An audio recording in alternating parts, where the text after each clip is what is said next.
Tudo bem? Pronto. Estou Pronto. aqui. Pode Estou de compartilhar, volta. por favor, enquanto você vai compartilhando. Isso aí é o nosso momento para entrar dentro do pensamento desse Web Update. Enquanto você vai compartilhando aí, eu queria te apresentar. O Fábio, acho que todo mundo conhece, já é uma pessoa, uma figura muito popular aqui dentro do glaucoma, na oftalmologia como um todo. Ele é chefe do Instituto de Olhos e Ciências Médicas e professor titular de oftalmologia da Faculdade de Ciências Médicas de Minas Gerais. E eu acho que, acima de tudo, ele é um grande formador de opiniões aí, por isso que a gente está tão lisonjeado de estar recebendo ele. Eu não quero que ele pareça velho, mas eu já assisto ele nos congressos desde a época que eu era doutorando, desde a minha época de faculdade. Eu ficava impressionado como é que um cara tão novo sabia tanto. E nesse tempo todo aí vem seguindo ele, então é um prazer estar aqui sendo moderador dessa sua aula. Fique 100% à vontade, o espaço é todo seu. Como a gente tinha comentado, a gente pode deixar as perguntas mais para o final. Pessoal, quem tiver qualquer pergunta que seja, aqui a gente tem tem pessoas que são glaucomatólogos, tem os residentes, tem os oftalmologistas geral, e a ideia é essa, integrar o máximo de pessoas possíveis. Então, toda pergunta é bem-vinda. Eu e Arthur, a gente vai administrar aqui as perguntas. E, Fábio, toda sua, pode começar. Tudo bem, pessoal? Boa noite, né? Mais uma vez, é um prazer enorme estar com vocês. Camila, estou te vendo aí, Arthur, né? Michel, Bruna, né? Meus amigos. Eu fiquei super feliz com o convite, estou super à disposição de todos aí. Eu vi aqui o pessoal entrando, nós temos vários ex-fellows aí do Nordeste inteiro, que a gente está aí tentando trazer uma informação junto com o nosso fellow em conjunto com o Thiago Prata, o Marcos Vianello e a equipe toda, para tentar justamente melhorar um pouco o nosso glaucoma, né? A gente vê que realmente a doença ela vai aumentar, vai dobrar o número de pacientes doentes e cegos nos próximos anos. E a nossa obrigação é formar gente boa. Então, a gente está aqui lutando na formação das pessoas e justamente tentando trazer uma informação limpa, uma informação clara e com embasamento científico e com muita experiência também. Então, espero que vocês aproveitem. Se tiver dúvidas, estou aqui. Se eu falar demais, desliguem meu áudio, né? Podem desligar a hora que vocês quiserem. E, enfim, não vou usar máscara, né, para não passar para vocês aí, né? Porque agora aqui que o bicho está pegando. Mas, enfim, a hora que vocês quiserem aí, a gente começa aqui. Pode começar, Fábio. Todo seu. Bom, deixa eu tentar desligar aqui a minha... Opa, pera aí só um minutinho, porque eu estou me vendo aqui, acaba me atrapalhando aqui. Beleza, aqui. Vamos lá. Bom, eu não tenho nenhum conflito de interesse com essa apresentação. Não está passando. Espera aí. Por que não está passando? Tem uma setinha embaixo, Fábio, embaixo no slide. Deixa eu ver aqui. Embaixo do slide. A minha tela está diferente, sabe? Opa, voltou aqui.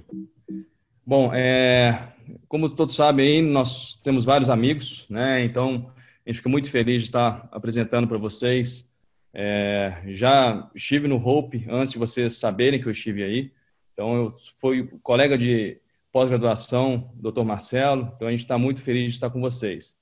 Essa aula ela foi feita para vocês, tá? Pura e simples para vocês. Então, eu comecei essa aula do zero. Logicamente, a gente teve que rever alguns estudos ao longo dessa semana passada e essa atual. Então, foram mais ou menos aí umas 30 horas de estudo para poder mastigar bastante a informação que vocês vão usar no seu dia a dia. Eu coloquei o SLT aprendendo de uma vez por todas, porque a gente vê demais SLT, muita gente falando disso. Então, a ideia minha aqui é passar um pouco de todos os pontos que a gente vê dos questionamentos em chats, a gente vê questionamentos em aulas. E começando falando da nossa trabeculectomia, que vem perdendo prestígio nos últimos anos. A gente vê que realmente está caindo o número de trabeculectomias feitas no mundo inteiro. E tem alguns motivos, logicamente, né? A chegada dos análogos lá atrás, dos tubos de drenagem, da endociclofoto mais recentemente, acho que muita gente está fazendo endociclo, e da própria SLT, quando ela chegou lá por volta do ano 2001. Então, a gente vê que cada uma dessas chegadas, novamente agora com os MIGs, a gente vê que a trabeculectomia ela cai um pouquinho a indicação, ou ela é retardada essa indicação, de modo que os outros procedimentos vão ganhando um pouco mais de prestígio. Eu gosto muito desse timeline cirúrgico em relação aos procedimentos que a gente tem ao longo dos anos, e nós vemos alguns marcos, né? A TREC lá atrás, a TREC moderna de 1968, o Barbel de Armed e assim por diante, os tubos de drenagem, atualmente os MIGs, e a gente vê aí em amarelo o SLT, lá por volta do ano de 2001. Então, não é nenhuma novidade estar falando de SLT. A gente está falando de SLT já tem quase 20 anos. E isso acaba ajudando muito nessa apresentação, uma vez que ao longo desses 20 anos nós temos diversos estudos bem desenhados, bem feitos, com uma análise metodológica apurada, ao contrário do que a gente tem com os MIGs atuais. Então, assim, hoje quem for falar de MIGs, a gente sabe muito disso, é difícil achar um trabalho, um ensaio clínico randomizado com um desenho adequado. Já da SLT, não. Nós temos diversos, como eu vou apresentar para vocês, os principais. Então, não se assustem com esse slide. Nós vamos passar rapidamente por todos esses tópicos, né? Eu tinha brincado aí que eu tinha 1h30, né? Falei com o Michel que eu tinha 1h30 de aula, mas é mentira, viu, Michel? Não assusta, não, tá? Então, inicialmente, vamos passar um breve histórico dos lasers. Nós tivemos vários lasers na oftalmologia em relação ao glaucoma.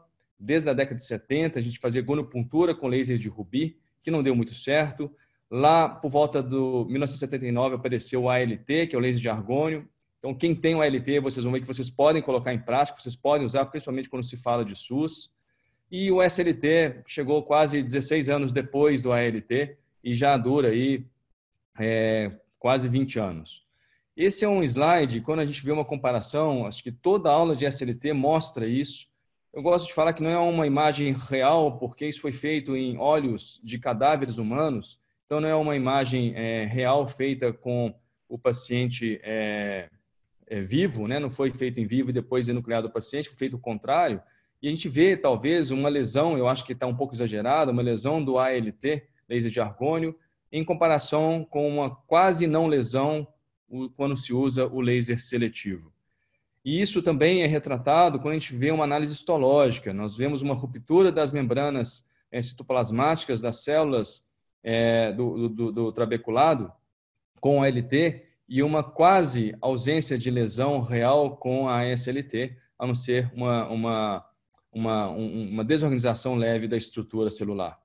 De modo que o ALT ele promove uma cratera no olho, uma destruição da malha trabecular, e o grande problema que a gente fala aqui seria esse branqueamento com a lesão da célula adjacente. O que a gente não quer é machucar demais o trabeculado, porque se a gente machuca demais esse trabeculado, ele para de funcionar.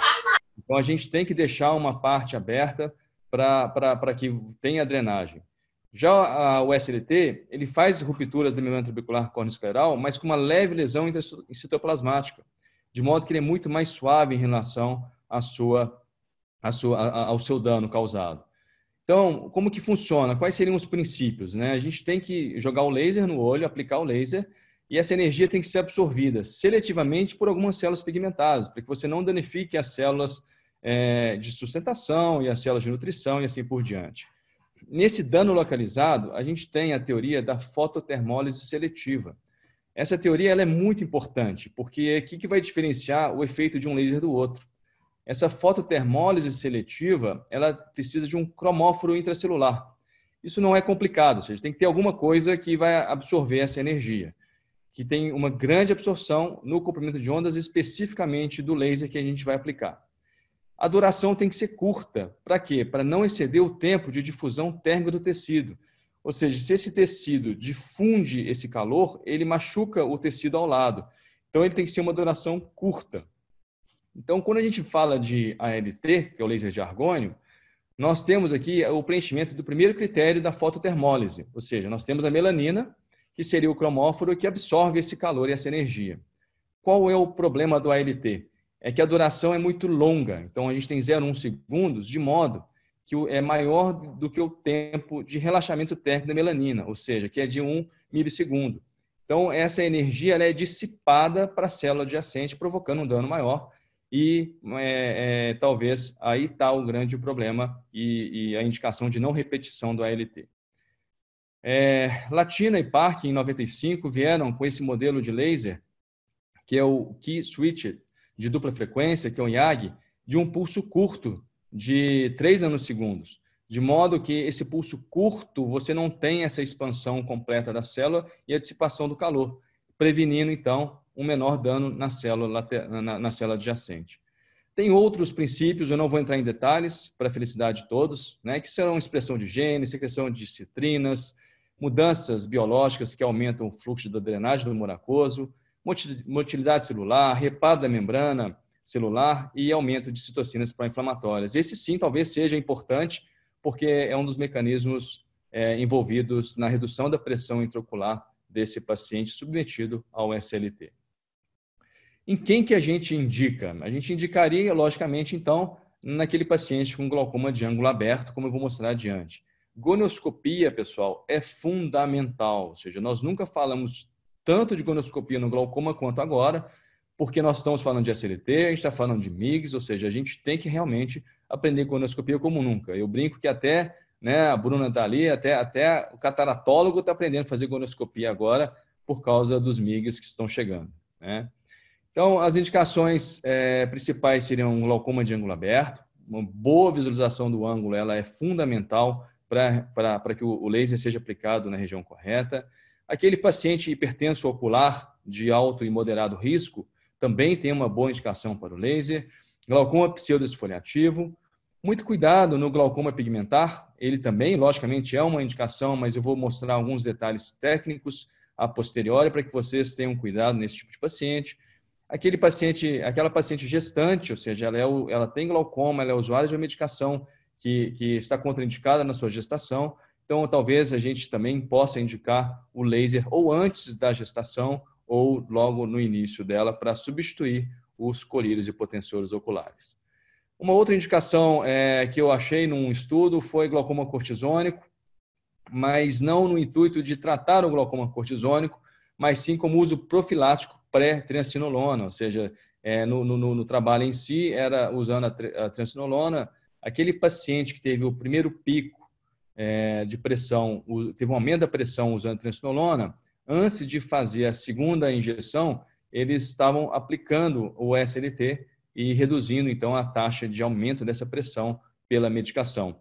Eu não vi nada relativo em relação aos anti-VEGFs, os esteroides de depósitos, então fica a dica aí para um trabalho futuro. Em quem não fazer, né? Logicamente, pacientes com sinéquias anteriores abundantes, como esse caso, se você fizer o laser, primeiro, você não consegue atingir a região correta, segundo, você pode aumentar essas sinéquias, o que pode também piorar a pressão do olho do paciente. Glaucoma de ângulo fechado, nem pensar. Glaucoma neovascular também, nem pensar.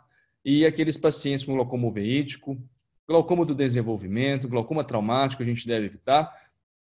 Pacientes com glaucoma avançado, que tem o risco da pressão manter-se alta, que a gente chama de hipertensão ocular sustentada. O Thiago Prata, que deve estar por aí, gosta muito de falar esse termo de hipertensão ocular sustentada. Pressão-alvo fora do alcance. Aquele paciente que tem pressão de 32, você esperaria uma redução aí de 20% a 25% com o laser, ele não chegaria na pressão-alvo dele de 12. Então, não adianta você danificar esse trabeculado, uma vez que você não vai alcançar a pressão desejada nesse paciente. Aquele paciente com risco de descompensação trabecular, aí eu incluiria o paciente com glaucoma pigmentar. Dependendo do paciente, eu tenho um caso como esse, eu tive que operar os 2 olhos desse paciente, fazer uma TREC nesse paciente, ele tinha um glaucoma pigmentado, a gente fez a aplicação do laser e ele descompensou esse olho, a pressão subiu e não abaixou mais, nem com Diamox. Óleo de silicone, logicamente, também a gente evitaria. Como que a gente prepara esse paciente, né? A gente tem que escolher uma lente, eu uso a lente da Latina, né? Eu tenho o hábito de usá-la, tenho bons resultados, mas eu acho que tem outras no mercado, fica a critério de cada um. Em relação à técnica, a gente prepara o paciente usando uma gotinha pré-laser de hipotensor tópico. E nós temos uma revisão sistemática reforçando isso, que colírios perioperatórios são superiores a placebo na prevenção do pico da pressão nas primeiras 2 a 24 horas. Então, a gente tem que usar. Qual o colírio que a gente usa? É uma pergunta que todo mundo faz.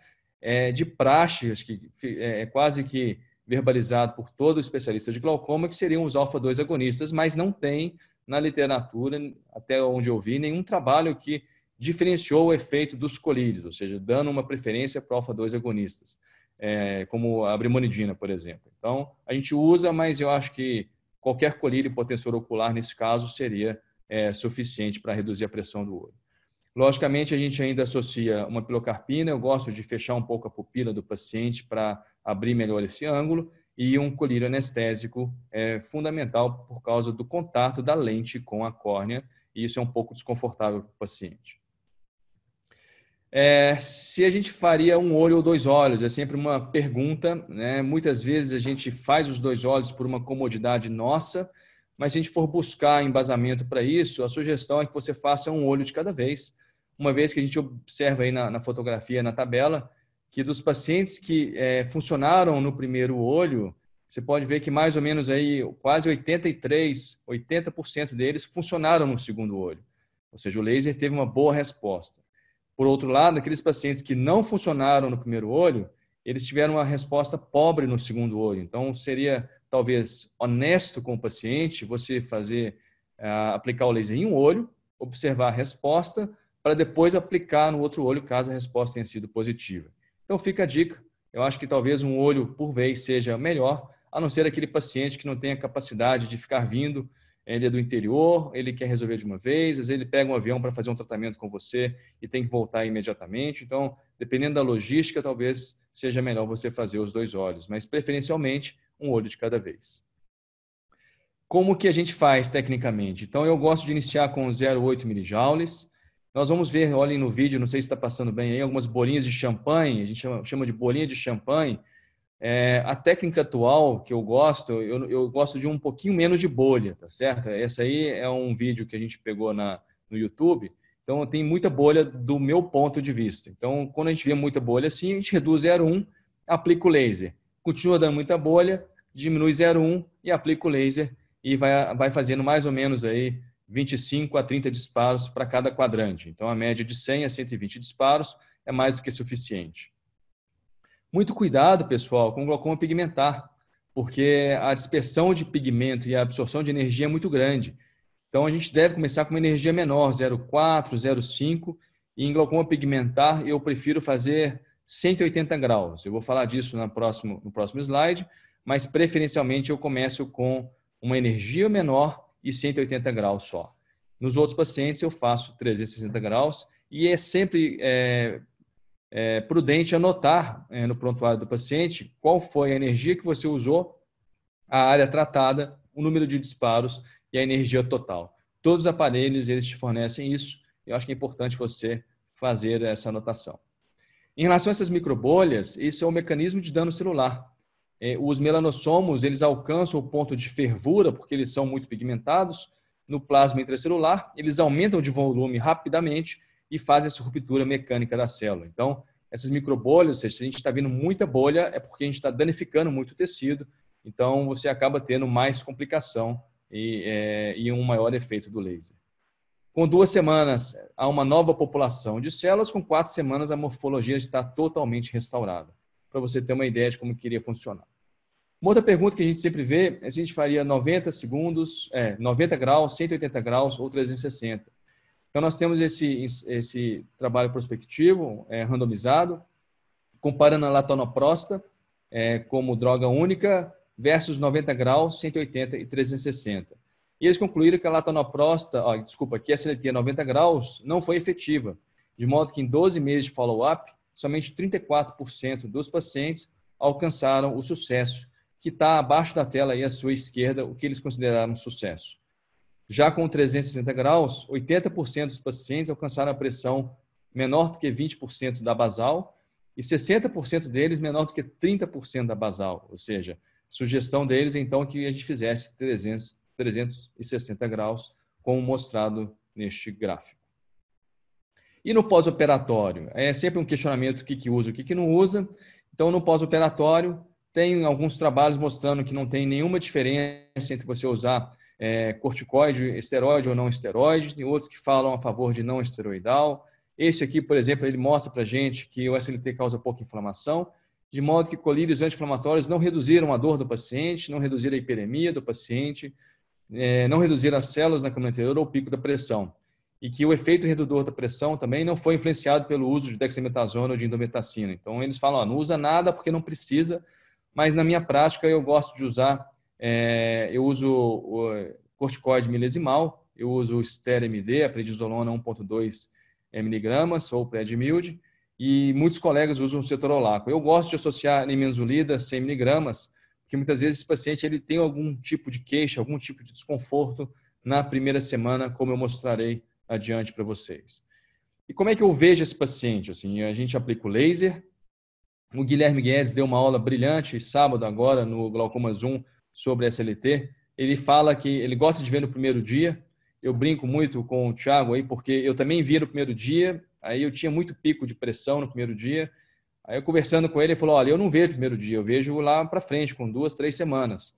E eu não tenho pico de pressão, então eu também estou passando agora para 3 semanas, então eu não tenho também agora pico de pressão nos meus pacientes. Brincadeiras à parte, eu vejo esse paciente então com 3 semanas, deixo o telefone com ele caso ele tenha algum desconforto. Depois de 3 semanas está ok, ele volta com 30 dias, e aí é o tempo que eu começo a reduzir as medicações e os colírios caso ocorra alguma melhora da pressão do olho. Reduzo um ou outro colírio adicional depois de 45 dias e ele volta só depois de mais 60 dias. Então, é bem espaçado esse pós-operatório. E normalmente, a grande maioria dos pacientes, eles não têm queixa alguma em relação ao procedimento. E o que a gente espera do laser? Isso é importante, porque quando você vai oferecer o laser para o seu paciente, você tem que saber conversar com ele, você tem que convencê-lo de que isso é benéfico. E o que a gente oferece para ele, né? Quando você tem um ALT, por exemplo, lá no SUS nosso, a gente faz bastante ALT, a gente tem uma redução, eficácia muito parecida, de 30% da pressão. Você pode usar como tratamento primário, como adjuvante. Tem alguns preditores de sucesso que eu não vou entrar nesse mérito agora. E temos aí, talvez, alguns efeitos adversos, que é importante que vocês saibam, que seria, então, um pico de pressão alcançando aí maior do que 10 milímetros de mercúrio em quase 10% dos pacientes. O ALT tem a propriedade de ter uma maior formação de sinéquias anteriores periféricas, dano endotelial e uma leve uveíte anterior, que também é autolimitada e resolve sozinho. Esse é um trabalho onde foi feito um trabalho prospectivo, não randomizado, onde teve um follow-up de 6 meses, onde não teve diferença na redução da pressão do olho entre o SLT e o ALT. A taxa de sucesso foi muito semelhante, por volta de 70% com as duas técnicas. E sucesso está novamente descrito lá embaixo, é um sucesso bem puxado, ou seja, uma redução da pressão menor do que 16 milímetros de mercúrio e uma redução maior do que 25%. A redução inicial nesse trabalho foi preditora de sucesso a médio prazo. Então, a grande maioria dos trabalhos citam a redução inicial como preditora e o nível da pressão inicial também como preditora de sucesso. Então, diante do seu paciente, ele fala assim, doutor, mas o que o laser vai me trazer? Então, você categoricamente pode falar, olha, uma redução aí por volta de 5 milímetros de mercúrio ou 25% da pressão do seu olho, e a gente alcança isso em 70% dos casos. Outros não vão responder por um período de 1 ano. Então, essa é a conversa com o paciente. Você prefere esse cenário ou você prefere usar colírio ou você prefere ir para a cirurgia? Então, a conversa é mais ou menos assim. Em se tratando de longo prazo, ou seja, quando a gente vai falar de 60 meses, 5 anos, os dois lasers foram muito semelhantes em relação à redução da pressão do olho. Num N de 195 pacientes, lembrando que nesse caso o SLT foi aplicado somente em 180 graus. Com 3 anos, quase 50% dos pacientes com SLT tinham respondido razoavelmente, e com 5 anos, 30% deles ainda tinham algum efeito do laser nos seus olhos, no que tange a redução da pressão do olho. E se aplicar o SLT após o ALT? Ou seja, o paciente já fez o tratamento com laser de argônio. Eu posso fazer o SLT? É uma pergunta rotineira depois das aulas de SLT. Sim, a resposta é sim, você pode. Nós temos um trabalho bem robusto, prospectivo, com N bem razoável, de 96 pacientes, com follow-up de 1 ano. Após 1 ano, eles compararam pacientes que fizeram só SLT, que fizeram SLT após o laser de argônio e que fizeram só o laser de argônio. E não houve diferença estatisticamente significante em relação aos 3 grupos, de modo que te dá sustentação para você indicar um laser SLT seletivo após o laser de argônio. SLT como primeiro tratamento, né? Como é que você faria isso? Então, antes a gente fazia o laser naquele paciente antes da cirurgia. A gente colocava o laser, ou seja, o paciente já usava alguns colírios, ele estava progredindo, a gente queria ganhar um tempo antes da cirurgia. Hoje não, hoje a gente já tem o trabalho que é da Ana Lúcia, que deve estar por aí, junto com o nosso grupo, mostrando, é um trabalho de revisão, mostrando diversos estudos que nos dão sustentação para que seja feita o laser como primeira escolha de tratamento no paciente. E hoje eu coloco isso como uma regra. Eu sempre ofereço o laser para o meu paciente, desde que ele tenha aquelas indicações descritas anteriormente. Nós estamos vendo trabalho de 2006, 2005, 2003. Então, o Light, que veio reforçar isso, ou seja, o Light é um trabalho, é um trial prospectivo com 718 pacientes, follow-up de 36 meses. O objetivo primário dele não era avaliar esse efeito, mas sim qualidade de vida, e tem um viés metodológico nesse quesito, que eu não vou entrar nesse mérito agora, mas ele mostrou que teve uma redução significativa da pressão como um tratamento inicial, muito semelhante ao uso do colírio, assim como os outros trabalhos, vários outros trabalhos já haviam demonstrado, ou seja, não é nenhuma novidade para a gente. E como adjuvante de um tratamento, ou seja, o paciente já usando algum medicamento, você faz o laser para tentar reduzir ainda mais a pressão do olho. Também tem esse trabalho, esse RCT prospectivo, com um N muito pequeno, de 14 pacientes, mas de qualquer forma eles trazem uma informação interessante, que aquele paciente que estava usando a medicação, ele ainda reduziu mais 15% a pressão do olho dele e conseguiu tirar quase que 40% do número de medicamentos, com uma melhora na qualidade de vida. Então, ou seja, o laser, em quem já estava usando o colírio, ele foi bastante benéfico. A gente pode repetir o SLT, talvez quem fala de SLT se pega muito aqui, ou seja, eu posso fazer o laser que eu posso repetir. Isso é verdade? Então, esse trabalho aqui mostra o quê? Que a redução adicional da pressão no segundo SLT não foi da mesma monta que o primeiro, né? E, por outro lado, ele fala que dos 44 pacientes, só um não respondeu ao segundo laser, ou seja, então teve realmente uma resposta bem razoável ao segundo laser. Talvez esse estudo traga uma informação extra, de modo que os pacientes que fizeram o segundo laser, a duração do laser, do efeito, foi maior do que a do primeiro laser. Eu só questiono a curta duração do primeiro laser deles, que foi de 6,9 meses só. Ou seja, menos do que 7 meses de duração, o que não é o normal de se ver na prática. Mas, de qualquer forma, o segundo laser durou mais do que o primeiro laser, então mostrando que há, sim, um efeito disso.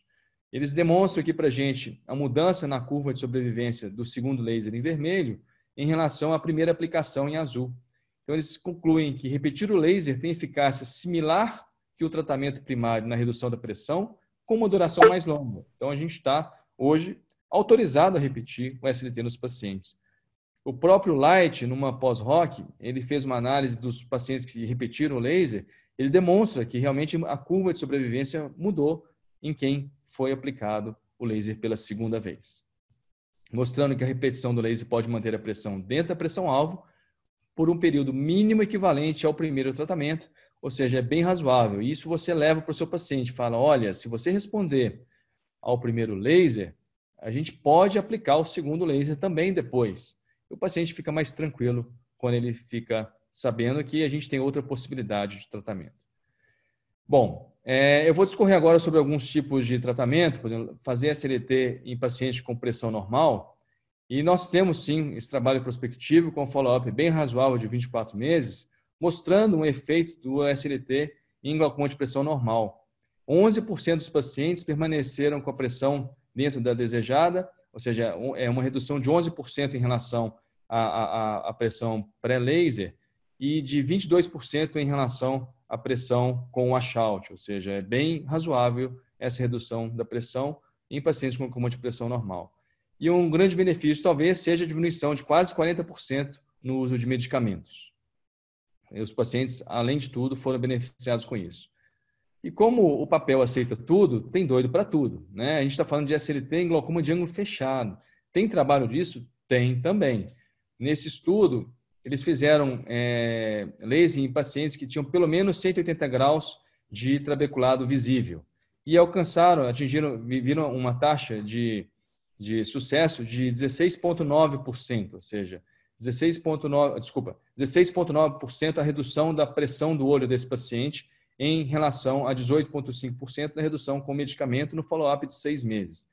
Apesar de ter isso aqui, tá, gente, eu não indico, tá? Não acho que deve ser feito, uma vez que você pode estimular ainda mais a formação dessas sinéquias e do fechamento angular. E com medicamentos, ou seja, diversos estudos fizeram a comparação do SLT com medicamentos e a grande maioria mostra que ambos demonstram uma taxa de sucesso similar e efetividade na redução da pressão intraocular nesses pacientes com glaucoma de ângulo aberto. Isso é categórico, ou seja, se você faz o laser, basicamente 360 graus, você tem uma boa prostaglandina de efeito, né? E desses pacientes que falharam, é importante a gente saber que 72% deles falharam com 3 meses. E se os senhores olharem aí embaixo, nesse círculo, os pacientes que têm aí 360 graus de aplicação são os que tiveram maior sintomatologia, ou seja, desconforto, dor, uveíte e pico de pressão. Como a gente tem um maior número de pacientes, quase metade deles com essas queixas na primeira semana de tratamento, daí está o motivo de eu associar a nimensulida nesses pacientes, ou seja, eu dou um anti-inflamatório para ele, um anti-inflamatório com analgésico, esses pacientes praticamente eles não têm queixa alguma após a aplicação do laser. E naquele paciente que já está usando terapia máxima, ou seja, usando tudo, ele funciona? A taxa de sucesso nesses casos, são pacientes com glaucoma mais avançado, mais crônico, não foi tão boa, mostrando que o uso crônico de colírio ele pode reduzir o efeito do laser. A taxa de sucesso foi de 45% em relação ao critério 1 e de 14% quando a gente falava de uma redução adicional da pressão acima de 20%. E foi péssimo em glaucoma secundário. A gente não deve usar em glaucoma secundário. Em relação a MIGS, particularmente, eu acho que o nosso grupo tem uma opinião muito forte em relação a isso. A gente não tem que comparar o SLT com MIGS. Ou seja, uma coisa é você fazer um procedimento ambulatorial, outra coisa é você fazer um procedimento cirúrgico. Fábio, Acho que... deixa eu só te interromper aqui. Marcos, acho que tem que fechar o microfone de Marcos, que ele está aberto. Fechei já. Obrigada. Pode falar. Tranquilo. Beleza? Então, assim, quando a gente vai falar de SLT e MIGS, eu acho que a gente está comparando duas coisas completamente distintas. Uma coisa é você pegar um paciente como tratamento primário, por exemplo, e fazer um SLT. Outra coisa é indicar uma cirurgia para ele, que vai tirar o cristalino e vai implantar alguma coisa dentro do olho dele, né? Eu acho que não são coisas concorrentes. Mas, de qualquer forma, nós vamos chegar nisso. Então, o Hydrus, por exemplo, nós temos um trabalho do Hydrus versus a Stent, é um trabalho prospectivo, multicêntrico, com 12 meses de follow-up. O Hydrus é um dispositivo que a gente coloca dentro do canal de Schlein.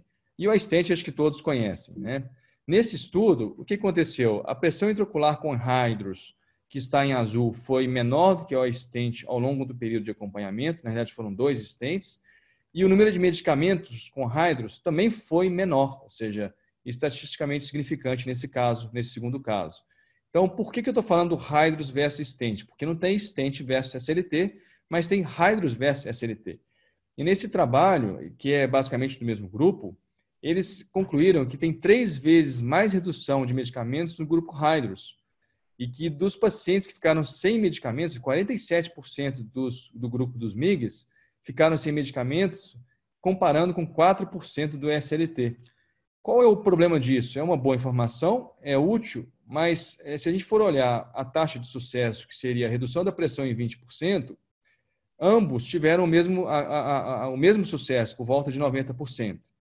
Então, a gente questiona um pouco essa tabela, porque se a gente está saindo de uma pressão inicial muito semelhante entre os dois grupos, levando em consideração que a taxa de sucesso foi de 90% nos dois grupos, e que o grupo do SLT era um grupo que tinha um glaucoma mais inicial e o do Hydrus um glaucoma mais avançado, eu não sei até que ponto essa afirmativa ela não foi tendenciosa em relação ao menor uso de medicamentos no grupo do Hydrus. Então, fica o questionamento metodológico do estudo, que eu não vou entrar nesse mérito agora porque não cabe.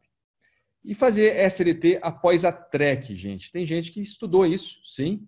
Um N muito pequeno também, um follow-up curto, mas mostrando que existe uma redução da pressão do olho com SLT pós-TREC, com uma taxa de sucesso que seria redução maior do que 20% da pressão, em 77% dos casos no follow-up de 9 meses. Tá?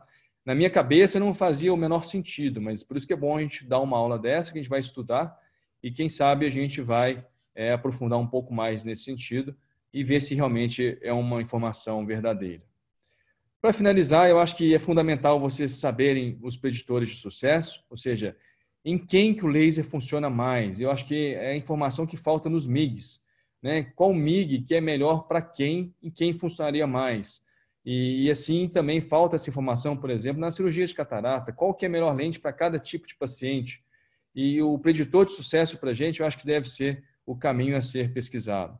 Todos os trabalhos, a grande maioria, coloca que a pressão inicial elevada é um preditor de sucesso. Lógico, todos os grandes estudos aí que avaliam colírios, que avaliam procedimentos cirúrgicos, que avaliam laser, etc., eles tendem a incluir pacientes com a pressão do olho mais alta, justamente porque essa pressão mais alta ela está mais factível a ter a regressão à média, e numa segunda medida, pós-procedimento, você tem uma pressão mais baixa. Então, realmente, a pressão inicial elevada é preditor de sucesso unânime em todos os estudos.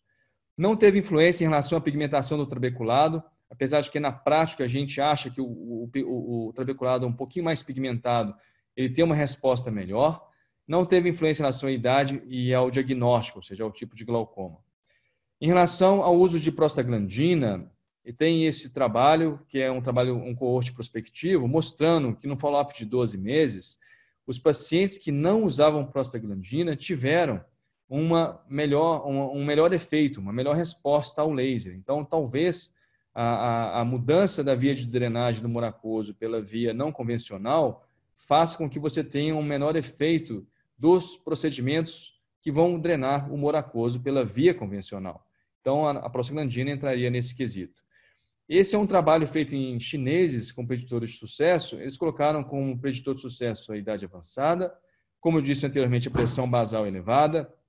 Eles colocaram como múltiplos colírios, eles testaram os colírios todos e sugeriram que a anidrase carbônica, o inibidor da anidrase carbônica, seria um preditor de sucesso nos pacientes que eles avaliaram. E com alto erro refrativo, eu não entendi o motivo, eles também não souberam explicar, então a dúvida continua. Em relação à custo-efetividade, tanto o Light mostrou que é custo-efetivo, quanto esse trabalho do Ricardo Guedes, mostrando que tanto medicamento quanto SLT são custo-efetivos na perspectiva do SUS. Eu, particularmente, acredito muito no laser no universo SUS. Eu acho que a gente evitaria muito transtorno, muita mobilização de paciente, ainda mais a gente falando de Covid agora, paciente que vai ao nosso serviço só para pegar colírio, e ele pega 2, 3 horas de estrada, tem que comer fora de casa, gasta combustível da prefeitura da cidade dele e pega um colírio que custa R$2. Então, assim, eu acho que em relação a custo-efetividade no SUS, acho que eu não tenho nenhuma dúvida que valeria a pena a gente incluir esse tipo de procedimento. Qualidade de vida também eu vejo que não tem muita dúvida em relação a isso. Temos bons trabalhos mostrando uma melhora na qualidade de vida dos pacientes. Então, uma diminuição da ceratite, uso de lubrificantes, uma melhora do break-up time e mostrando uma melhor satisfação nos pacientes que submeteram ao laser em detrimento daqueles que não fizeram laser e continuaram com medicamentos.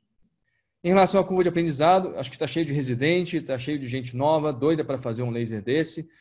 Pode assistir alguns vídeos e colocar em prática amanhã. Ou seja, assim, parece até brincadeira a gente está falando isso, mas não tem muito segredo. A mira ela é gigante, a mira tem 400 micra.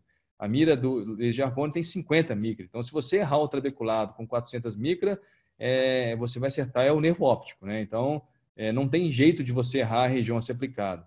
E esse trabalho ele traz uma informação interessante que, para quem estava aprendendo, no caso, residente fazendo laser, os primeiros casos não foram piores do que os últimos, ou seja, a curva de aprendizado é muito curta. Então, o resultado foi muito semelhante, dando muita segurança para a gente, tanto que os nossos fellows e até alguns residentes chegam a fazer lá no nosso consultório, quando eles estão acompanhando a gente, e fazem lá com o Thiago também, quando estão acompanhando com ele. Não é porque ele é bonzinho não, tá, gente? Não é porque o Thiago é bonzinho não, é porque realmente ele tem esse estudo que deixa fazer. Enfim, imaginem, por exemplo, essa paciente, RS, 43 anos, né, com uma pressão intraocular de 24, uma história familiar de glaucoma e 511 micra de paquimetria. Com um disco óptico desse, mostrando aí um disco óptico bom, pressão de 24, história de glaucoma, uma leve assimetria de escavação do lado esquerdo, um pouquinho mais escavado que o lado direito. Qual que seria o tratamento dessa paciente hoje aí no universo da FAV aí, e no universo do HOPE, que são universos distintos? Será que essa paciente sairia com um timololzinho, aquele paciente, aquele colega que passa um timolol por desencargo de consciência? Eu vou deixar um colírio para você. Ou será que seria um análogo de prostaglandina, ou seja, você vai usar um colírio mais forte? Ou talvez o laser, né? Então, quando a gente está olhando o universo do outro, muitas vezes a gente talvez passaria um colírio, que vai usar 2 vezes por dia, ou um colírio que vai usar 1 vez por dia, mas que tem um custo elevado, vai deixar o olho vermelho, o olho mais ressecado, a pálpebra escura, o cílio grande, vai mudar a cor dos olhos, ou o laser, né? E se esse universo for o seu olho, assim, eu gosto de perguntar muito disso nas aulas, e se fosse o seu olho? É quase unânime, quando é na gente, a gente escolheu o laser, tá? Então, se a gente escolhe o laser na gente, por que você não escolhe o laser no seu paciente? Esse é um grande questionamento que eu faço na maioria das apresentações sobre esse tema. E aí tá. Então, para finalizar, a gente tem que saber exatamente onde que a gente vai entrar. E eu colocaria o laser aqui, uma redução da pressão do olho por volta de 20% a 25%, nada mais do que isso. Então, se aquele paciente seu estiver dentro dos nossos critérios que foram apresentados, ele tiver consciência do que é o efeito do laser, estiver de acordo que muitas vezes ele pode não funcionar e que se ele funcionar ele pode ser repetido, não tem melhor indicação e melhor conversa com o seu paciente. Qualquer coisa a gente está à disposição. Eu acho que agora a gente deve ir para um bate-papo. Perfeito. Fábio, parabéns pela aula. A gente sabia que você ia dar esse show aí, que na verdade você é uma pessoa que a gente vem ouvindo há muito tempo sobre esse tema exclusivamente. Eu queria até chamar também o Thiago aqui para dar um direito a ele a réplica, né? A gente chamou de velho aqui no bate-papo. Eu falei, eu vou dar o direito para os dois poderem responder isso daí. A gente tem algumas perguntas que você, na verdade, foi respondendo aí ao longo da sua apresentação. E então eu escolhi algumas aqui que, vamos dizer assim, a gente acho que ainda pode complementar um pouquinho mais. Pacientes que usam prostaglandina, tá? Você costuma interromper a medicação um dia antes, um dia depois, mantém da mesma forma? Eu acredito que quem perguntou está em dúvida em relação a essa questão pró-inflamatória da medicação. Você pode falar um pouco a respeito? Perfeito, assim, eu não preparo o olho para o laser. Assim, hoje, Michel, eu faço laser, o paciente ele continua, inclusive, depois do laser, usando todas as medicações que ele usava anteriormente, até porque eu espero a resposta do laser. Então, muitas vezes pode ser que esse paciente não tenha uma resposta, então eu espero a resposta do laser. Agora, nesse sentido aí, se eu estou com um paciente, às vezes a gente pega o paciente, a gente está ali naquela conversa e a gente quer tentar fazer o laser no paciente porque a gente acredita que é melhor para ele, mas ele não está seguro, eu não prescrevo a prostaglandina. Eu prescrevo uma combinação fixa e vou acompanhando esse paciente. Falo, olha, que tal? Pensou? Doutor, eu não vou fazer o laser de qualquer jeito, não vou fazer, não quero fazer. Eu falei, então beleza, então vamos para uma prostaglandina. Mas até ele decidir, eu não entro com a prostaglandina se não estiver usando. Tá ótimo, então.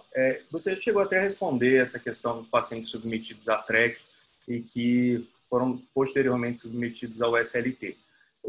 Fizeram essa pergunta aqui, mas eu queria saber na tua experiência, funciona mesmo, principalmente naquelas TRECs que falharam, aquele trabeculado que, vamos dizer assim, obedece os critérios que você mencionou no começo da aula. Eu queria que você comentasse um pouco a respeito. Olha, eu vou ser honesto com você, eu só vi isso agora quando eu estava preparando essa aula. Eu não tenho como regra, tá? Eu na minha cabeça, eu vejo que se você desvia...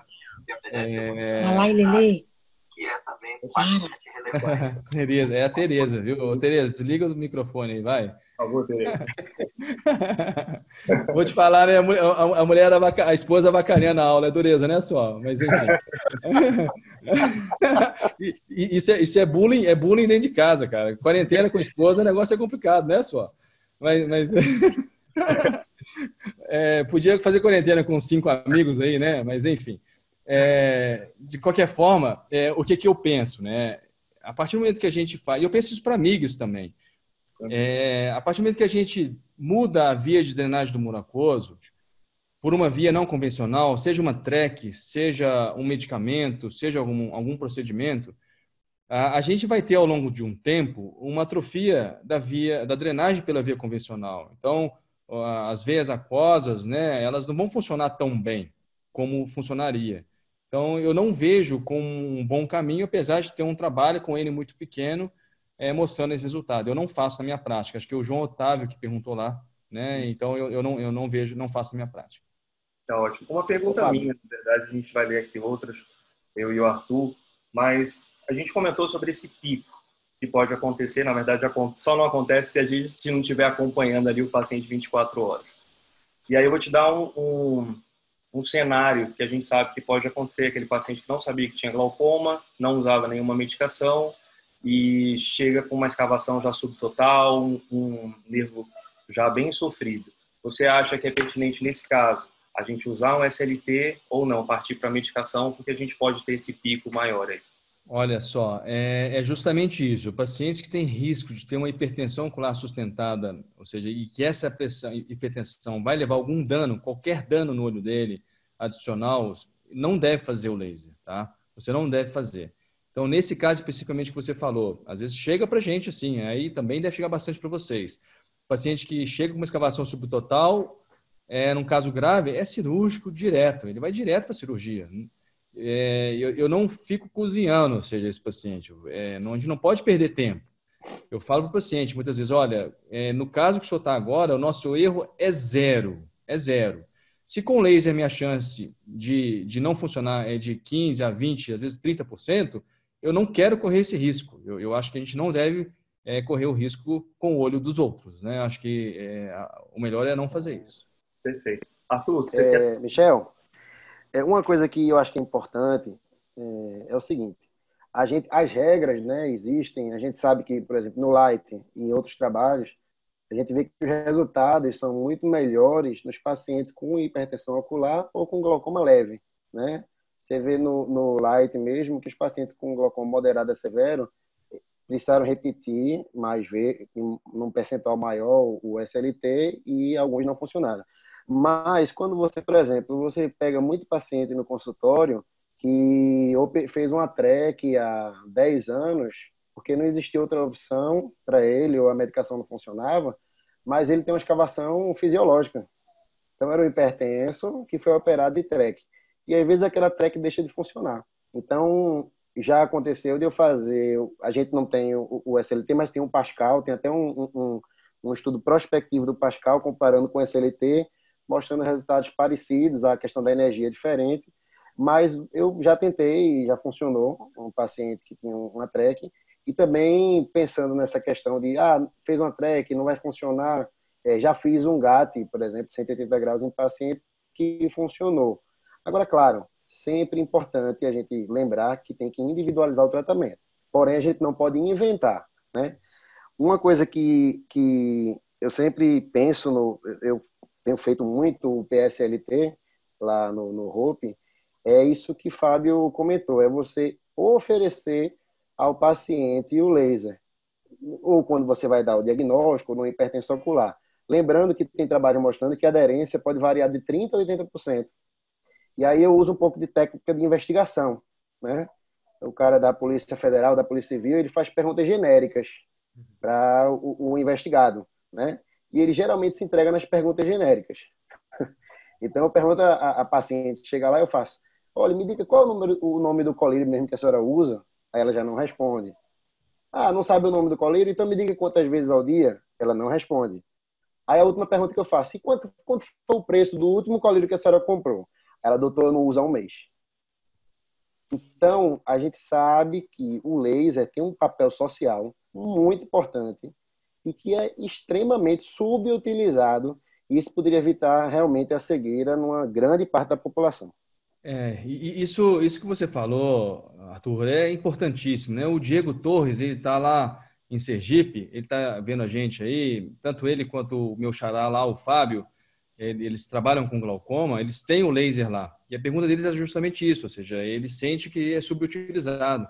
Mas eu acho que a subutilização do laser é por dois motivos, talvez. Uma talvez é por uma inexperiência, talvez, do glaucomatólogo com o laser seletivo. A gente, muitas vezes, forma o próprio fellow nosso. Ele demora a querer fazer o próprio laser de argônio, ele não faz tanto. Eu falo para ele, no primeiro dia de fellow, no primeiro dia eu falo para os fellows, olha, começa logo a fazer argônio para você ter o seu acompanhamento ao longo do período. Então, se ele não aprende durante a residência, se ele não aprende durante o fellow, ele próprio não coloca na prática dele. Então, se o profissional, especialista em glaucoma, não coloca na prática dele, como que ele vai querer que o colega indique para ele? Né? Então, a parte da educação, respondendo ao Diego, que está lá em Sergipe, que tem o laser, que faz muito bem o laser, é da nossa turma, da nossa equipe aqui, como que se ele não ensina o colega quem deve usar, como que ele vai receber esse paciente, como que vai tratar? Então, eu fui até comentado aqui, quando eu coloquei o chamamento aí dessa apresentação hoje no nosso grupo aqui da Sociedade Mineira de Oftalmologia, a doutora Márcia Guimarães levantou a mão lá e falou assim, olha, nós temos o laser há quase 20 anos e agora parece que o laser é a solução do planeta. Mas é porque há quase 20 anos tem o laser, mas pouco foi falado ao longo desses 20 anos aqui no Brasil, porque o acesso não era tão frequente assim. Então, hoje, quando a gente fala de MIGS, a gente fala de etc., e vem gonoscopia e tal, a gente acaba tendo uma maior abertura para sugerir esse tipo de tratamento. Eu vejo com bons olhos, assim, se eu pudesse colocar no SUS, assim, eu faria no SUS sem a menor sombra de dúvida. Não, perfeito. Eu acho que essa questão do compliance sempre foi uma coisa muito discutida, né, no glaucoma de uma forma geral, principalmente quando você faz o diagnóstico inicial antes de você começar aquela peregrinação que você sabe que o paciente vai ter que seguir. Então, você ter o laser para estar acompanhando, eu acho que é indispensável, sem dúvida nenhuma.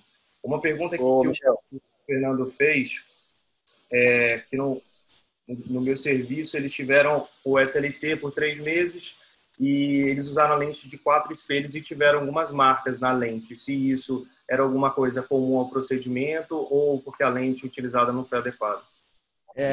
A lente para o laser tem que ser uma lente com tratamento específico para o laser, tá? Porque às vezes a lente é de 4 espelhos e a lente ela é pintada atrás. Essa lente pintada, você não pode aplicar o laser que você machuca a sua lente, tá? Então a lente para o SLT é uma lente específica para SLT, tá ok? Então fala para o Lucas aí que para comprar a lente nova. Tá em dólar aí, tá, cara? Ô, Canadani, eu tava pensando aqui esses dias, né, com essa questão de web aula, tudo, eu não podia aproveitar tanto, né, por conta dos meninos aqui, assistindo aula com os meninos, mas eu faço uma comparação em relação a o laser, o SLT, com a web aula. O laser vai dar oportunidade, como você falou, de pessoas que talvez tivessem um tratamento não tão efetivo, a eles não perderem a visão, né, a longo prazo. Então, acho que a gente pode lembrar um pouco desse período, dessa mudança que houve agora com essas aulas à distância, de que o laser pode ser realmente uma mudança para a vida de milhões de pessoas no mundo, né? Diga.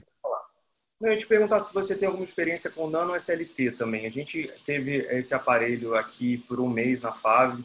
A princípio, o tempo de exposição e o pulso tem um tempo mais reduzido, então levaria menos danos teciduais e que isso poderia implicar numa melhor funcionalidade na repetição do laser. Você tem alguma experiência com isso? Conhece? Pode mencionar um pouco?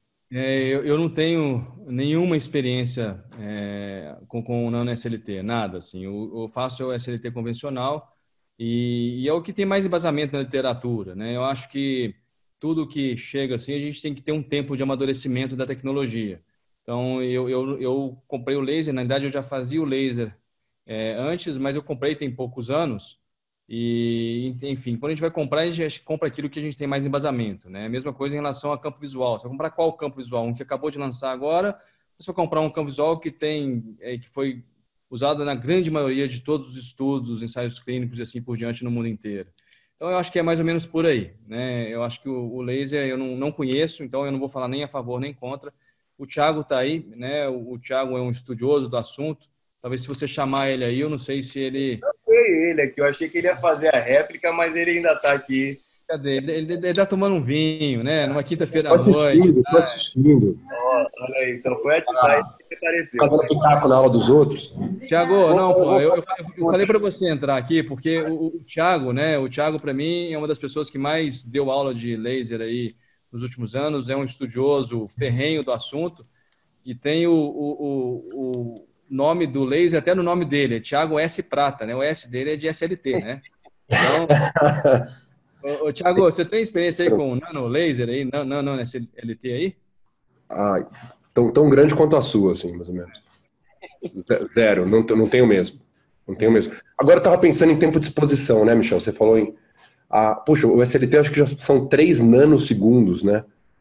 Eu não sei como é que ele vai trabalhar, assim... Assim, não tenho a menor ideia, mas não impede a gente de viajar um pouco, né? O SLT já é tão rápido, né? E a quantidade de energia que ele entrega no tecido já é tão menor que a LT. Eu acho que abre bastante para aquela discussão. Por que responde uma pessoa o SLT e não responderia na outra? Eu acho que tem tanta coisa aí implícita que a gente ainda vai descobrir ao longo do tempo e com certeza acho que responde essa pergunta. Por que a gente iria reduzir uma coisa que está funcionando bem, né? Olha aí. Por que a gente ia reduzir um tempo de uma coisa que já funciona bem, né? Uma coisa que já está tendo, como o Fábio mesmo falou, um bom resultado. E já que você entrou aí, agora eu acho que eu vou fazer essa pergunta para você. Para vocês falarem um pouquinho sobre a experiência. Estou de férias, Thiago, estou de folga agora, viu? Eu tava correndo, cara, acabei de correr. Fala um pouquinho sobre a experiência com gestante. Eu acho que o gestante é um paciente que a gente sempre tem que errar, né? Eu acho que o gestante criança e a gente quer sempre fazer o melhor possível e nem todo mundo tem um final feliz em relação a tudo isso. Como a gente falou, a gente pode ter um pico pressório. Qual é o momento certo que você acha para indicar? Qual é o momento que como que você costuma conduzir esse caso, Thiago? Gestante? Então, Michel, eu tinha um slide numa aula minha, de alguns anos atrás, que eu falava bastante de gestante em relação ao laser, né? Não tanto por ideia minha nem experiência, mas sabe aquilo que você pega de ideia de artigo de revisão. Poxa, eu já operei paciente grávida, tá? E talvez não encha 2 mãos, mas mais de uma. Laser, eu tenho uma paciente. Eu sei o nome dela de cor. Que era uma paciente com glaucoma pigmentar. Eu não sei se o Fábio vai concordar, mas não tem paciente com glaucoma primário de ângulo aberto grávida, né? Não tem. E assim, os outros glaucomas de paciente nessa faixa etária é congênito, é juvenil, é secundário, é paciente diabetes tipo 1. Assim, a não ser que você dê a sorte que eu peguei essa paciente com glaucoma pigmentar e que tem indicação, a gente atendeu ela outro dia. Inclusive, fiz pela 2ª vez o laser dela agora. Todos os outros, a pressão está tão além da capacidade de redução pressórica do laser que não faz sentido nenhum. É paciente com medicação máxima, que você tira a droga, vai para 38, é juvenil, é olho mexido, não sei o que o Fábio acha. Mas eu colocava isso na aula, é ótimo para grávida. Mas aí eu lembrava, mas não tem grávida com pressão de 23, com 0,7 de escavação e 2 drogas, entendeu? Acontece naqueles casos, assim, um ou outro paciente que às vezes você está com aquela paciente que ela tem um glaucoma bem controlado, né, e ela está na fase de engravidar, fala, olha, doutor, eu vou engravidar.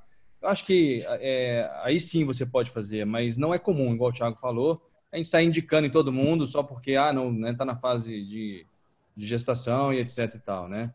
Mas, enfim, fica a dica, né? Eu acho que é uma boa possibilidade de tratamento, uma vez que muitos medicamentos a gente não pode usar, né, no primeiro trimestre da gestação.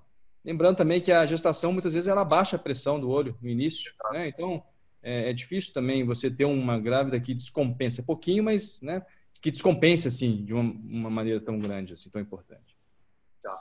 E criança? Em alguma situação, glaucoma juvenil, você tem alguma experiência? Não faço, assim. Eu acho que glaucoma juvenil é muito agressivo, né? Tanto infantil quanto juvenil, a progressão é muito rápida. E eu geralmente eu não faço nesse tipo de paciente. Eu acho que, não sei se o Thiago, mas eu não faço. O Paulo Augusto tem umas frases para isso, né? Que é boa.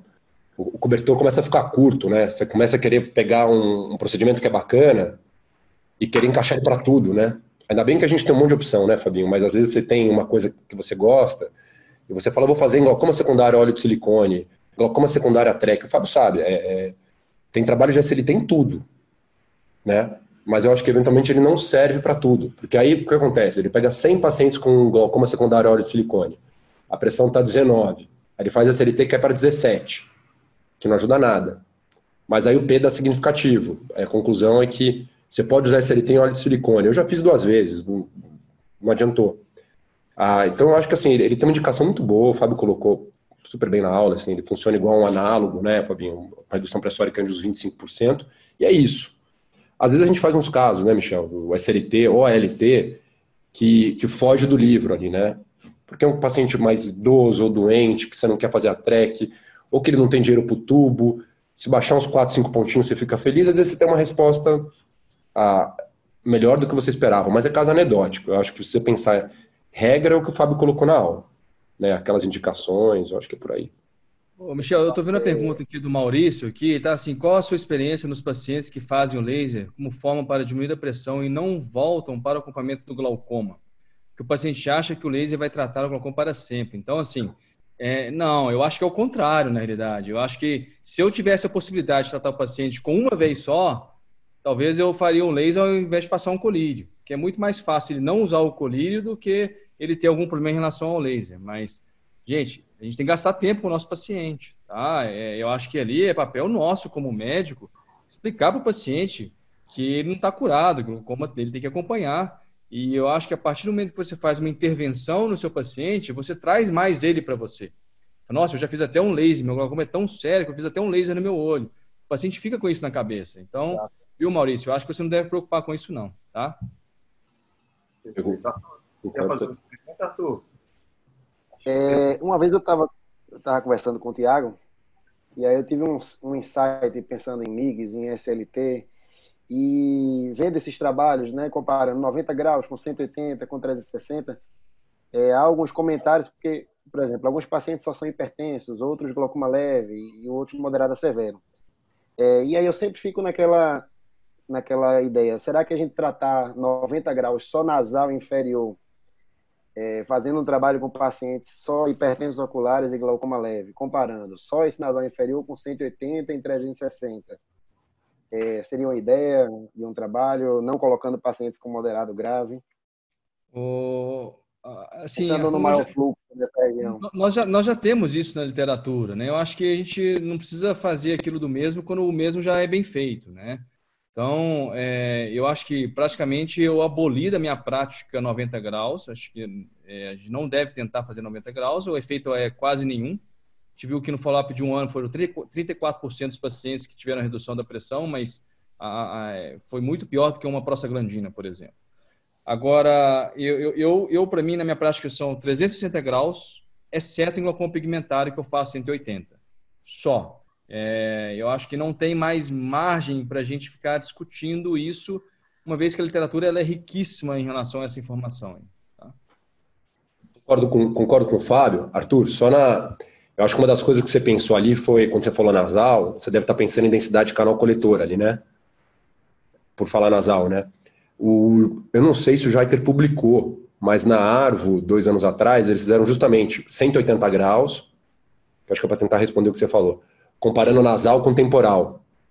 Naquela ideia do MIGS, tipo, nasal tem mais densidade de canal coletor na média, em geral, não é em todo mundo, né? Vai que ali funciona mais, né? E não deu muita diferença.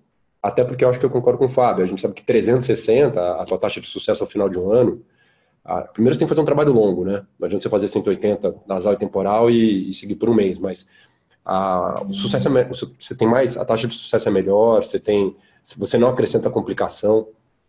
Um negócio que eu discuti com o Fábio, a gente começou a fazer, aí fica a ideia para vocês também. Quando você pega um paciente com glaucoma primário de ângulo aberto e pinga pilocarpina, eu e o Fábio a gente discutiu isso. Teoricamente, o mecanismo é totalmente de quando você pinga num paciente com glaucoma primário de ângulo fechado, certo? Você não está tirando a íris do lugar. Você está, de alguma forma, melhorando a forma como o moracoso vai passar pela malha. E você vai ter uma redução pressórica boa, não na dependência de como tiver pós-malha. Se tiver tudo ruim lá para frente, não adianta. A gente começou a fazer uns casos, começou agora mesmo, assim, na pandemia, em que a gente faz um teste com pilocarpina no glaucoma primário de ângulo aberto e depois faz o laser, para ver se o delta que você tem com a pilo bate com o delta preditivo da tua resposta após SLT. Igual o Fábio, foi mais ou menos em cima de uma ideia que o Fábio teve, de fazer, todo mundo fez SLT e vai fazer a stent um dia, para ver se funcionou bem com a SLT, teoricamente vai funcionar melhor com a stent. Não funcionou nada na SLT, teoricamente não deve funcionar tão bem no MIG de bypass trabecular. A gente está fazendo esse teste com a pilo, porque realmente o que falta hoje é o que o Fábio falou, tentar determinar um pouquinho mais de preditor de sucesso. O problema é que todo mundo que a gente fez na pandemia funcionou. Então eu preciso de gente que não funcione. Eu acho que um ponto importante também, viu, Arthur? Eu não tinha entendido a sua pergunta dessa maneira, mas agora eu entendi.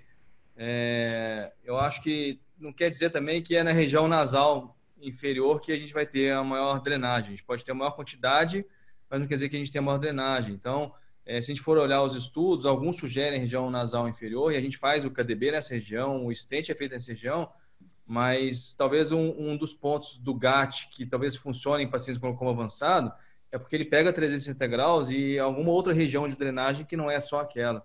Então, você também acertar o laser só naquela região, eu acho que, eu não sei, é uma possibilidade, mas pelo mecanismo do laser, que não é uma comunicação direta, eu acho que o mecanismo do laser ele é celular e imunohistoquímico. Então, não é fazer um buraco para comunicar com o canal de Schlenn. Então, eu acho que fugiria um pouco disso por esse motivo.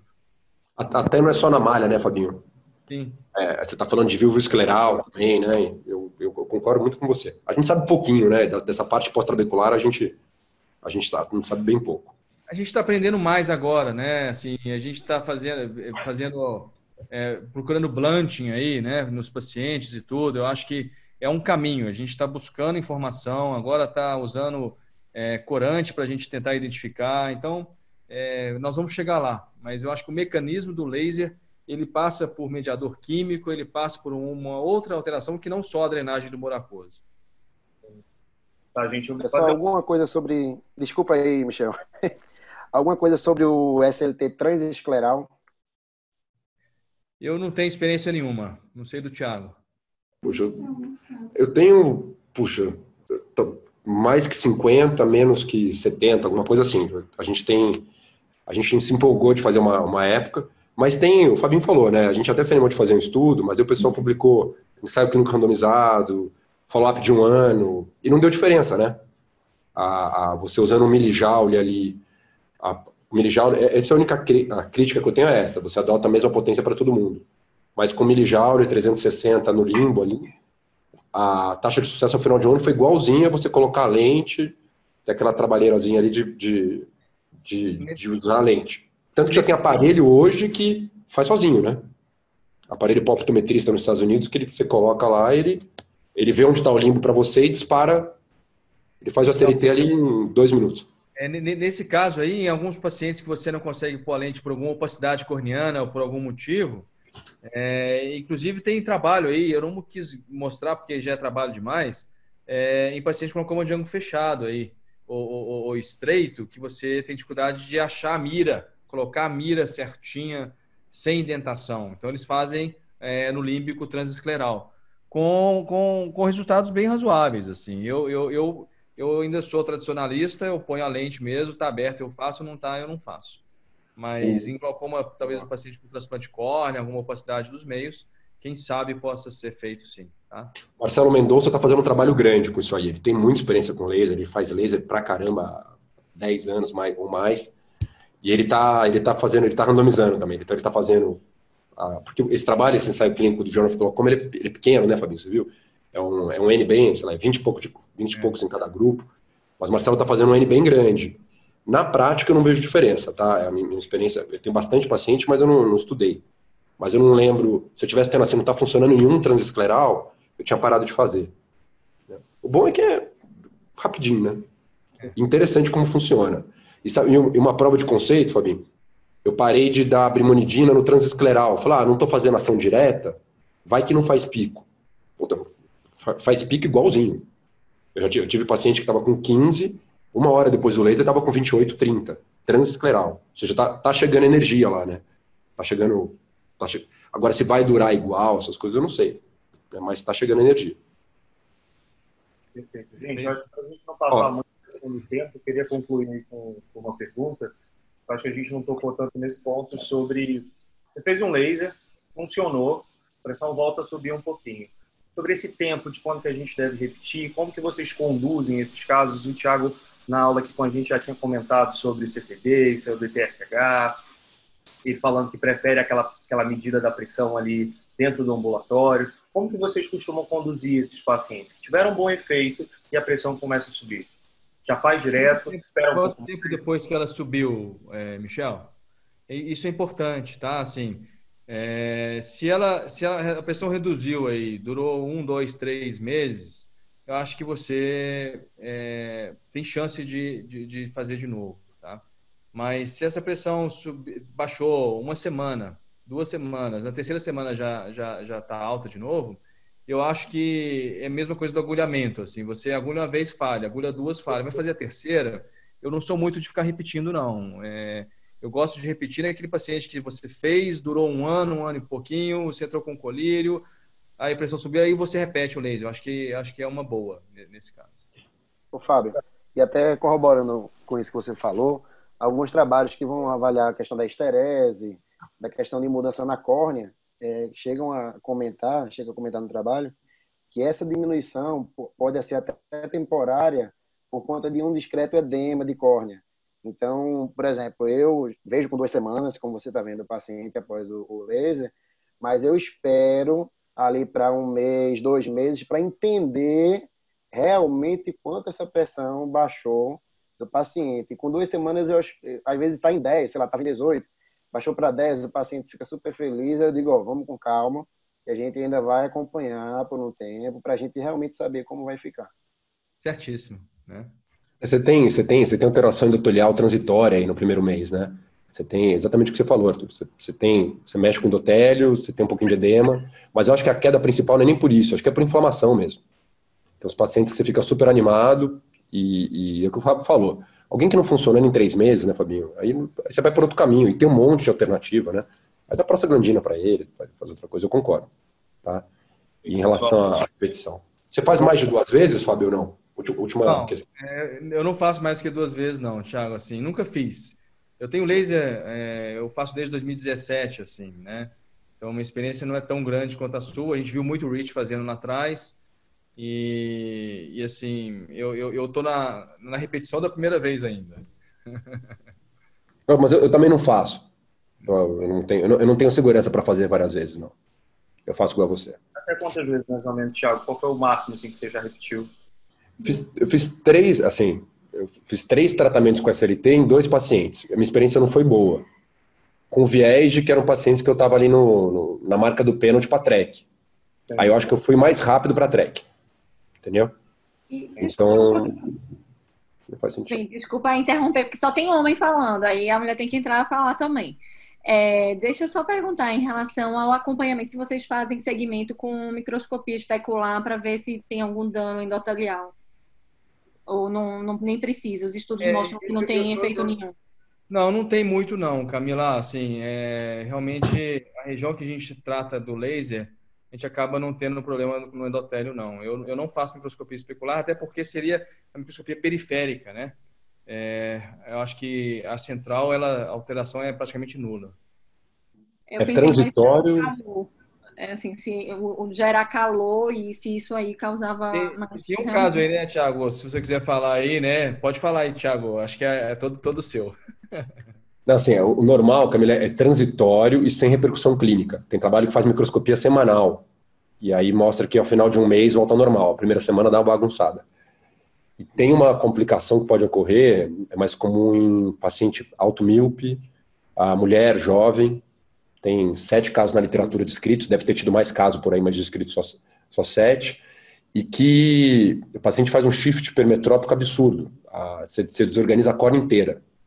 Então, a córnea colaba, aplana. É como se tivesse feito um LASIK no olho do paciente. A paquimetria vai para menos de 300, a curvatura, a córnea fica toda plana, o paciente tem menos 11 de miopia, vai parar com 2 de hipermetropia. demora meses para melhorar e a recuperação é parcial. Então, todos os casos da literatura, os pacientes são automíopes. Esse aí, inclusive, virou um relato de caso aí agora, né, Thiago? A gente teve a sorte. Eu já estava pensando em um trabalho, aí ela falou assim, eu vou perguntar se já teve, porque senão ela manda mensagem no final da noite dizendo, Michel, o que você acha de fazer esse trabalho? Nós vamos te encher de zap de ideia de trabalho aí para você pôr em prática. Eu sei que você é uma máquina disso, então nós vamos te encher de mensagem aí, põe pressão no Michel aí, tá? E no Arthur. Tá Tô certo. cheio de residente precisando de trabalho, então podem mandar. Opa, beleza. Combinado. Vamos passar muito aqui do tempo.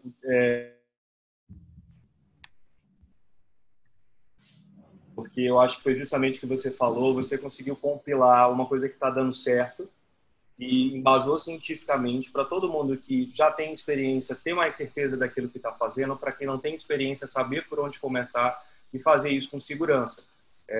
O SLT, ele, como a gente comentou aqui, ele é fácil de ser feito, ele é majoritariamente seguro, mas a gente tem que saber o que está fazendo porque ele é um procedimento e pode ter complicações. Eu acho que você abraçou isso de uma forma perfeita. Muito obrigado, Thiago. Obrigado aí também pela sua contribuição. Artuzão, alguma palavra? Não, só, Daniel, só corroborando o que você falou, né? Foi sensacional a aula. Canadani, como sempre, dando show. Eu fui atrás de um monte de artigo Canadani, igual a você, uns 30, 40 artigos, mas você conseguiu resumir o que eu não resumi aqui em casa, viu? Mas tem um colega aí, Daniel Ferraz, que ficou tão animado com a aula, que ele está querendo saber qual é o valor do aparelho. Olha, um aparelho desse aí deve custar hoje por volta, porque o meu é em conjunto, o meu é IAG para capsulotomia, iridotomia e SLT, então é algo em torno de mais ou menos 160, 180 mil reais. Eu acho que o SLT sozinho é por volta de uns 110, 130 mil reais mais ou menos. Eu acho que não foge muito disso, não. E é um belo de um procedimento, assim. Eu acho que, dependendo de como você tiver o volume de glaucoma seu, ele se paga, assim. Eu acho que se paga porque você agrega o paciente para você. E com isso vem outras coisas, né? Eu acho que, se você não estiver preocupado com isso, assim, eu acho que realmente é um procedimento que você deve colocar na sua prática. Acho que vale a pena. Perfeito, pessoal. Pós-crise aí é mais fácil pedir desconto para quem estiver querendo comprar. Michel, vou pedir licença aqui para você, para o Arthur. Desculpa ter entrado aí. Eu estava de ouvinte total. A primeira chamada, você viu que eu dei uma migué, fiquei quietinho aqui. Fabinho, parabéns pela aula aí. Valeu, Thiagão. Super boa, parabéns pela iniciativa de vocês. Desculpa a presença. Tchau para vocês. Obrigado por vocês. E lembrando para quem está saindo aí agora, como a gente está voltando às atividades normais, a gente vai começar a ter só um web update por semana. A correria aí vai voltar, se Deus quiser, a gente não vai ter que voltar a parar. Então, aquelas pessoas que estavam na dúvida se o web update era só para esse período de quarentena, não. A ideia tem dado muito certo, a gente tem aprendido muito, tem sido sempre um prazer receber esses feras aí, como o Canadani veio para brilhantar essa aula de hoje.